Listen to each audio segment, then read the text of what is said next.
खैर, ये देखा जा रहा है कि मौजूदा समय की जो स्थिति है सीएम नीतीश कुमार की, वो आज की नहीं है, वो सन 1994 से लगातार चली आ रही है। अब आपको बताते हैं टाइमलाइन से कि आखिर नीतीश कुमार कब कब बदले हैं। लालू से अलग होकर पार्टी बनाई समता पार्टी, और उसके बाद 1995 तक लगातार चुनाव जीतते रहे नीतीश कुमार। फिर 1996 से लेकर 2013 तक उनका साथ एनडीए के साथ रहा, लेकिन फिर उसके बाद 2014 में जब मौजूदा समय के प्रधानमंत्री नरेंद्र मोदी को उस समय पीएम पद का उम्मीदवार घोषित किया गया था, तो उन्होंने एनडीए का साथ छोड़ दिया और मोह भंग हो गया और फिर आरजेडी के साथ चले गए। 2015 में आरजेडी के साथ बिहार में सरकार बनाई। 2017 में ही फिर से आरजेडी का दामन छोड़कर वो एनडीए के साथ चले गए। 2022 में फिर से एनडीए छोड़कर वो आरजेडी के साथ सरकार बनाते नजर आए। फिर 2024 में अब क्या होने वाला है, या फिर से नीतीश कुमार पलटने वाले हैं, ये फिलहाल समझने वाली बात रहेगी। और फिलहाल अब अगली खबर का रुख लेते हैं। ज्ञानवापी मामले से जुड़ी एएसआई की रिपोर्ट सामने आ गई है और इसके मुताबिक ज्ञानवापी परिसर में मंदिर की संरचना मिली है और इस पर हिंदू पक्ष ने अपनी जीत बताते हुए कहा है कि सर्वे रिपोर्ट से साफ हो गया है कि मंदिर तोड़कर मस्जिद बनाई गई है। अब हिंदुओं को पूजा पाठ की अनुमति मिलनी चाहिए। वहीं दूसरी तरफ से मुस्लिम पक्ष ने कानूनी लड़ाई को आगे बढ़ाने की भी घोषणा कर दी है। देखिए रिपोर्ट।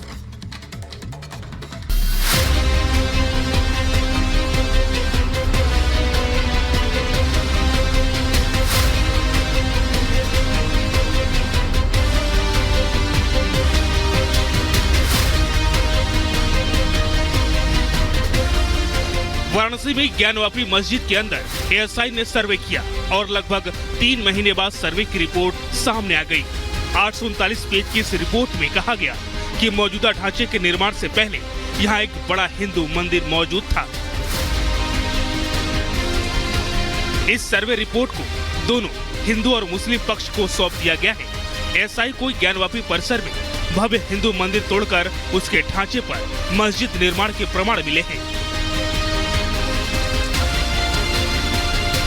हर कोई जानना चाहता है कि ज्ञानवापी मस्जिद में आखिर मिला क्या है। एएसआई सर्वे के बाद आई रिपोर्ट में खंडित मूर्तियां और उसके प्रमाण तस्वीरों में दिखाई दे रहे हैं। इसमें न केवल मूर्तियों की स्थिति बल्कि नाप जोख भी दिखाई पड़ रहा है। चलिए आपको बताते हैं कि ज्ञानवापी मस्जिद के अंदर एएसआई को क्या क्या मिला है। सबसे पहले ये तस्वीर देख लीजिए। ये हिंदू देवी की प्रतिमा है, इसे खंडित किया गया है। एएसआई रिपोर्ट के मुताबिक ये भगवान विष्णु की प्रतिमा है जिसे नष्ट करने की कोशिश की गई। रिपोर्ट के मुताबिक ये प्रतिमा पीछे के हिस्से से टूटी हुई मिली है और पैर भी टूटे हुए हैं। भगवान विष्णु की एक और आकृति मिली है जिसका चेहरा पूरी तरह से खराब नजर आ रहा है और ऐसी तस्वीर जिसे देखकर हर कोई हिल गया। ज्ञानवापी मस्जिद के अंदर शिवलिंग भी पाए गए हैं।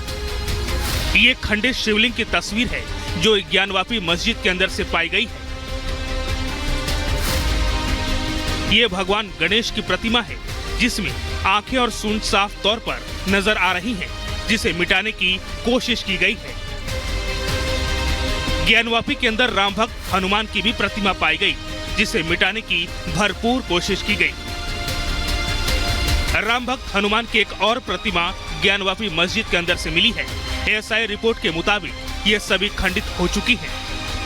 महलों की सुरक्षा करने वाले द्वारपालों के भी सबूत यहाँ मिले हैं। यहाँ त्रिभंगा रूप में द्वारपाल की आकृति मिली है जिसका सीधा हाथ अभय मुद्रा में दिखाई दे रहा है। ये एक और हिंदू देवी की प्रतिमा जो ज्ञानवापी परिसर से मिली है जिसे मिटाने की कोशिश की गई। शिव भक्त नंदी भी ज्ञानवापी परिसर के अंदर से पाए गए हैं। ज्ञानवापी परिसर से एक और शिवलिंग की आकृति मिली है। एएसआई रिपोर्ट के मुताबिक ये भी खंडित हालात में बरामद किया गया है। एएसआई सर्वे के मुताबिक मस्जिद निर्माण में मंदिर के खंभों के साथ ही बगैर ज्यादा बदलाव किए इस्तेमाल किया गया है। मस्जिद निर्माण के दौरान खंभों से हिंदू चिन्हों को मिटाया गया है। मस्जिद की पश्चिमी दीवार पूरी तरह से हिंदू मंदिर का हिस्सा बताया जा रहा है। सर्वे में 32 शिलापट और पत्थर मिले हैं जो यहाँ पहले हिंदू मंदिर होने के सबूत दे रहे हैं।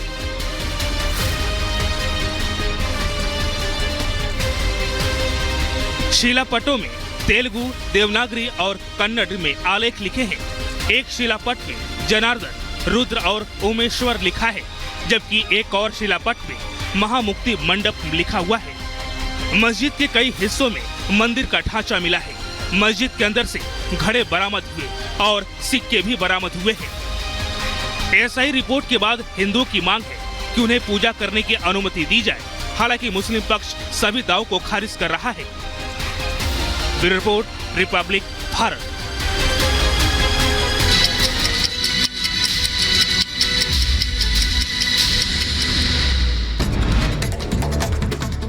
बिहार कांग्रेस में टूट के संकेत। सूत्रों के हवाले से खबर, बीजेपी के संपर्क में कांग्रेस के 10 विधायक। बीजेपी विधायकों की शाम 4 बजे पटना में होगी बैठक। बिहार में सियासी घमासान को लेकर आरजेडी ने भी बुलाई विधायकों की बैठक। दोपहर 1 बजे राबड़ी आवास पर जुटेंगे आरजेडी के विधायक। आरजेडी और बीजेपी के बाद अब कांग्रेस ने भी अपने विधायकों की बैठक बुलाई है। कांग्रेस विधायक दल ने नेता शकील अहमद ने पूर्णिया में दोपहर 2 बजे बैठक बुलाई है और मौजूदा सियासी घटनाक्रम को लेकर चर्चा होगी। बिहार में सियासी घमासान के बीच दिल्ली बीजेपी मुख्यालय में हुई अहम बैठक। अमित शाह, जेपी नड्डा समेत कई वरिष्ठ पदाधिकारी मौजूद रहे। सूत्रों से खबर, बीजेपी के साथ सरकार बना सकते हैं नीतीश। प्रधानमंत्री मोदी आज एनसीसी वीएम रैली को करेंगे संबोधित। शाम 4:30 बजे दिल्ली के करियप्पा परेड ग्राउंड में कार्यक्रम। रैली में अमृतकाल की एनसीसी थीम पर सांस्कृतिक कार्यक्रम होगा। दिल्ली पुलिस ने जारी की बीटिंग रिट्रीट समारोह के लिए ट्रैफिक एडवाइजरी। सोमवार को होने वाला समारोह को लेकर यातायात रहेगा प्रभावित। फ्रांस के राष्ट्रपति इमैनुअल मैक्रों ने भारत के मेहमान नवाजी की तारीफ की। सोशल पोस्ट पर जताया आभार। 75वें गणतंत्र की शाम पर रंग बिरंगी रोशनी से सराबोर हुई राजधानी दिल्ली। राष्ट्रपति भवन, रायसीना हिल और सांसद ने आई शानदार तस्वीरें। दिल्ली में इंडिया गेट भी तिरंगे के रंग में रंगा नजर आया, दिखा शानदार नजारा।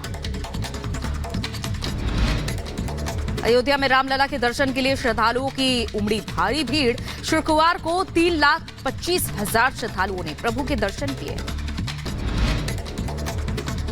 रामलला की आरती से लेकर दर्शन तक का समय बदला। भीड़ को देखते हुए ट्रस्ट ने बदला समय। मंगला आरती सुबह 4:30 बजे और श्रृंगार आरती 6:30 बजे होगी। सुबह 7 बजे से भक्त रामलला के दर्शन कर सकेंगे।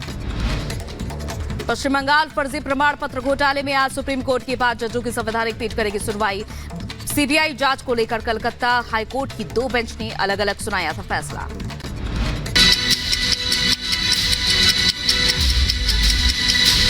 साढ़े 4 बजे और श्रृंगार आरती 6:30 बजे होगी। सुबह 7 बजे से भक्त रामलला के दर्शन कर सकेंगे। पश्चिम बंगाल फर्जी प्रमाण पत्र घोटाले में आज सुप्रीम कोर्ट की 5 जजों की संवैधानिक पीठ करेगी सुनवाई। सीबीआई जांच को लेकर कलकत्ता हाईकोर्ट की 2 बेंच ने अलग अलग सुनाया था फैसला।